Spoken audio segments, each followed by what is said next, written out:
They were right. I own too many books. What? Ha ha, made you comment about overconsumption and capitalism in internet spaces. Haha, made you look. It's normal. In all honesty, though, I own around 500 books, and I've read about 60% of those, leaving almost half of them unread. It's not my fault, I promise. I started book blogging on WordPress back when I was a teenager in high school in the 2010s. During that time, I would go to the library, I would pick up a book, I would write a review about it, and as I got more and more involved in these online book spaces, I would often see posts where people were saying, here's how you can get free books sent to you. Here's how you can get advanced reader copies. And at one point, I started joining book tours where they would send you an advanced reader copy, you would read the book, you would post about it, and my videos started doing well. My TikTok videos, my Instagram reels, and my Instagram posts started building a following, and publishers started noticing that. By this point, we were in 2020, George Floyd had been murdered, and people were paying attention to books by Black authors that weren't just The Hate You Give by Angie Thomas. As publishers began noticing me more and more, I ended up on a bunch of influencer lists, whether they be Simon & Schuster, Penguin Random House, Hatchet Book Groups, HarperCollins, Candlewick Press. I'm on so many lists. I even got books sent to me by Disney Hyperion because they noticed that I also talk about middle grade. A few of Rick Riordan Presents books were sent to me, the graphic novel versions actually. And as time went on, I got more and more and more books. And so I have been receiving free books from publishers for well over 5 years by this point. And I am currently at over 500 owned books. I've also seen a lot of these read it or unhaul it challenges going around. I personally tend to not unhaul as often as I probably should. I want to work on that. So something that I want to do is read through my physical collection and also give away some of these books that I've been holding on to for longer than I need to. I've gotten a bunch of books that were sent to me because I've requested them, and I've also gotten unsolicited advanced reader copies and finished copies of various books that I have no interest in ever reading. And I need to really take a dive through my collection and donate those. I think a good place to start is going to be my poetry collection because I can finish a poetry book in about a day. They're generally not going to be books I give away, whether they're good or bad poetry, because I love annotating poetry. So let's go through my poetry collection and see what I've read and what I haven't. Let's start off with ones I've bought. Time is a Mother by Ocean Vuong I bought when I was in Ireland, and I ended up reading it on the flight back to Spain. This was back when I was living in Spain, and I cried on the airplane. The Black Unicorn by Audre Lorde I bought at Shakespeare & Company in Paris when I went over there to meet Carla, one of my bookish buddies that I've known since my blogging days, and I read this shortly after I returned back to Spain from Paris. I also cried. Black Movie and Insert Boy by Danez Smith. I have been obsessed with Danez Smith's poetry since my early college days, so back when I was around 19, and I love every single poem that I read by Danez Smith. I don't remember buying Sons of Achilles by Nabila Lovelace. I don't know if I'm saying that right. I think I bought it. It could have been sent to me, but it's from Yes Yes Books, and I had a habit of buying a lot of poetry collections from Yes Yes Books throughout college. Very likely that I myself bought it. Okay, I was obsessed with button poetry in high school. I got really into spoken word, and I stayed obsessed with it in college. I actually wrote and performed poetry all throughout high school and college. I have Still Can't Do My Daughter's Hair by William Evans. I tried reading this, but I think because of the point I was in life, I couldn't really get through some of the heavier portions of it, but I do want to give it another chance. The Crown Ain't Worth Much by Hanif Willis Abdurak. I have read so much of Hanif's work. I've read several poems from this collection, but I just never finished it, so another one I have to pick back up. Hanif has kind of become more and more mainstream popular in the past few years, which I find so cool because I used to watch performances on button poetry from this collection. And I'll Fly Away by Rudy Francisco. I'm pretty sure I own another Rudy Francisco collection. I have loved Rudy Francisco since I was in high school. I think he is so incredibly talented with his spoken word, and I just love seeing a Black man express his emotions. Okay, I am not ashamed to say it. I unironically enjoy the poetry of Rupi Kaur. I never read Milk and Honey, but I did read The Sun and Her Flowers when I was in college, and it felt so incredibly personal and riveting, and I enjoyed it. And so when Homebody came out, I bought that too while I was working at this small bookstore that has since closed. But I never ended up reading Homebody, so this is another one I have to give a chance to. I love Elizabeth Acevedo. I read The Poet X back when I was in high school when it first came out. I've read every one of her books except for her latest adult book. I need to read that one. And so when I found out that she had a chapbook that she had put out way before she was writing novels, I knew I had to get it. I can't remember if I've actually read Beast Girl and Other Origin Myths because I haven't annotated it, which is usually a sign that I haven't read it, which means I need to do that ASAP. Black Girl Call Home by Jasmine Mans is one of those poetry collections that's both popular in poetry scenes and outside of it. It has a lot of mainstream popularity as well. And so I have been meaning to read this for quite a while. I think I bought this copy at Target and I have not for some strange reason. So another one I want to get to. This Is No Longer Entertainment. I bought at a small indie bookstore in Ireland. It was kind of a hole in the wall place that me and my friends just stumbled upon, and I think it was called the Library Project. It looked really cool, and it was really cool actually.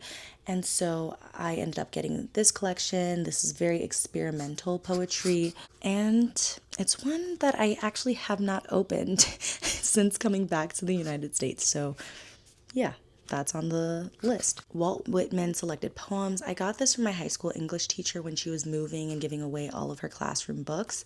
And I have read several Walt Whitman poems since then because it's Walt Whitman, but I haven't read this specific collection altogether. So something I need to get on.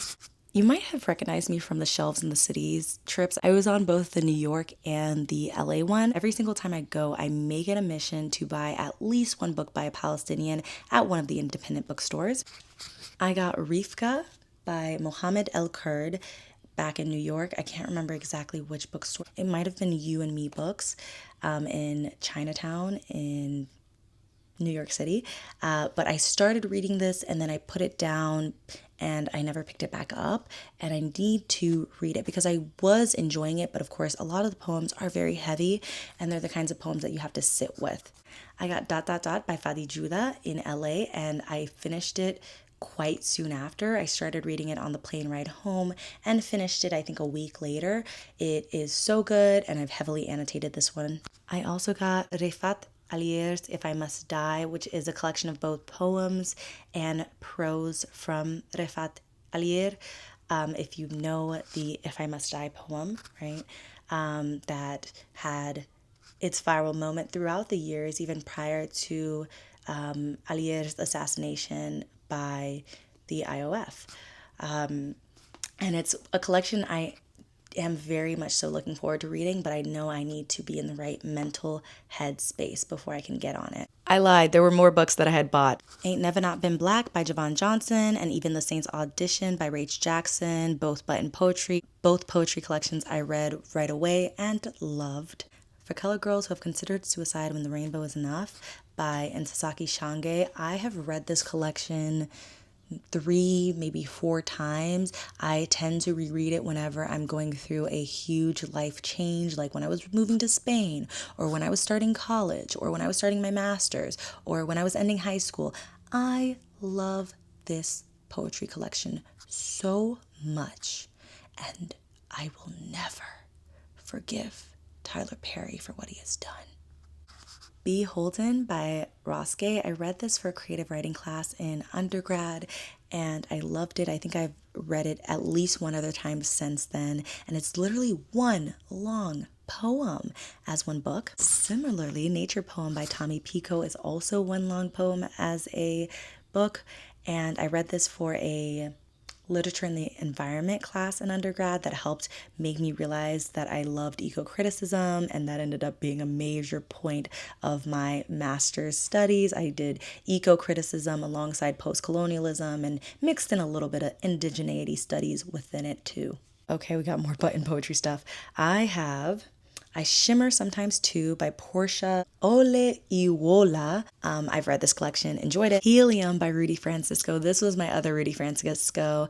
I have read it, I have annotated it, I have enjoyed it. We Were All Someone Else Yesterday by Omar Holman. You might actually know his name from, I think it's called Black Nerd Problems, which he's been running for years, and he is incredibly hilarious, but he's also an incredibly talented poet, and I love, love, love his poetry. Becoming Black by Frequency. Frequency actually ended up visiting my university when I was in undergrad, and I got to meet them, and they're really cool, and they stand by everything that they say and everything that they believe in, which I have so much respect for. And here's the other poetry collection I bought in New York, The Moon That Turns You Back by Hala Alien. It is such an incredibly riveting collection. When I tell you, I think about this one quite regularly to this day. Sometimes I just open it up and I'll flip over to some of my annotations and look at these poems because it's so good. Yeah, I think that's the last of the ones I've actually bought. There might be one that sneaks in later on. Now onto the poetry collections that I was sent and actually have read.